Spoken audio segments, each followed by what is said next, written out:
So here we have our beautiful circle, right? But this time we're going to look at fractions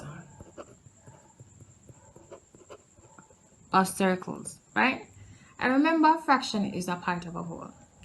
So let's look at this circle. This is the diameter.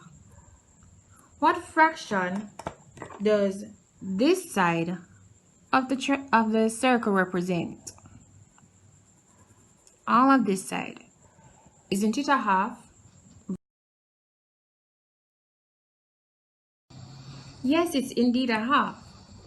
And if you look, this pink angle is on a straight line. What do we know about angles on a straight line? How much do they measure? Well, I guess you guessed it. If you said 180 degrees, then you're correct. Angles on a straight line add to 180 degrees. But that is the right side of the circle, or the right side of the diameter. What about the left side of the diameter? This side. How much do you think this side measures? Well, it's also a half, and it's also on a straight line. So, I hope you guessed it correctly. The left half also measures 180 degrees. So, if I wanted to ask you, how many degrees make up the entire circle? Well, it would be definitely this 180 and this 180 together. So, there is 180 plus 180 degrees, and that will give me 360 degrees. So there are 360 degrees in the entire circle.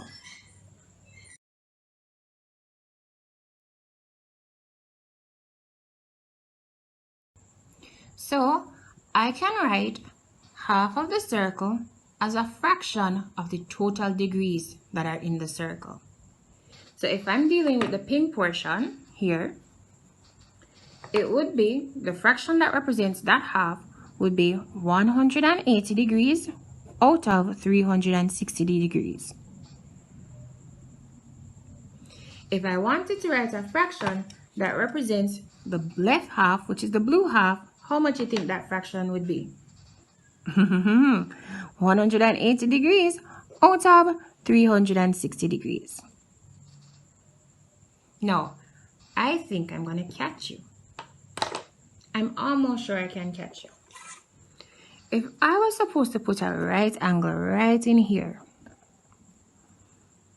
right here, and I'm going to change the color to this orange looking thing. So remember, it's a right angle, you know, and right angle measures how many degrees? 90 degrees. So this right angle measures 90 degrees, right? It's right there.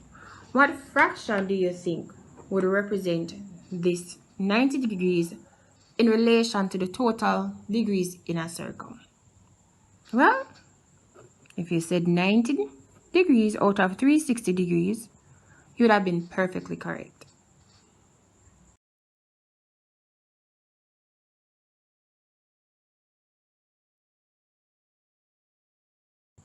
Well, here we have a circle, right?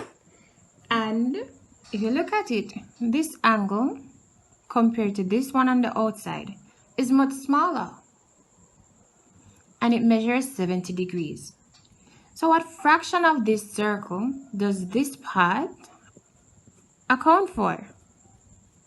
Well, remember how many degrees are in a circle?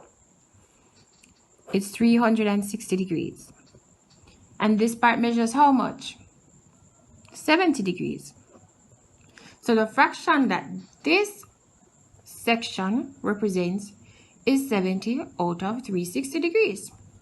So to find the fraction that is represented by a part of a circle, we say theta, which is the angle, out of 360 degrees. Let's see if we can apply this one on a different diagram. Here we have another circle, and here this angle, or this portion of the circle, has an angle. It's 140 degrees. And if I want to find out what fraction of the circle does this 140 degrees represent, it's simply theta over 360 degrees. Theta is the angle. So the angle in this case is how much? 140 degrees. And remember, it's out of 360 degrees. Let's look at one last example. Here we have another circle. And these are a fraction, or this is a fraction of that circle. What fraction would represent the yellow area? Well, remember our formula. Theta out of 360 degrees. And theta is just the angle. How much does this angle measure? According to our diagram, it is 265 degrees. So it's 265 degrees out of 360 degrees. And that's a fraction of the circle that this yellow piece represents. And when I talk about the fraction, I'm talking about all of this part, right? All of this part. Now I have a trick question for you. What fraction of the circle does this pizza-looking shape represent? Well, if you follow the formula, you can't go wrong. Theta over 360 degrees. And remember, theta is just it's the angle.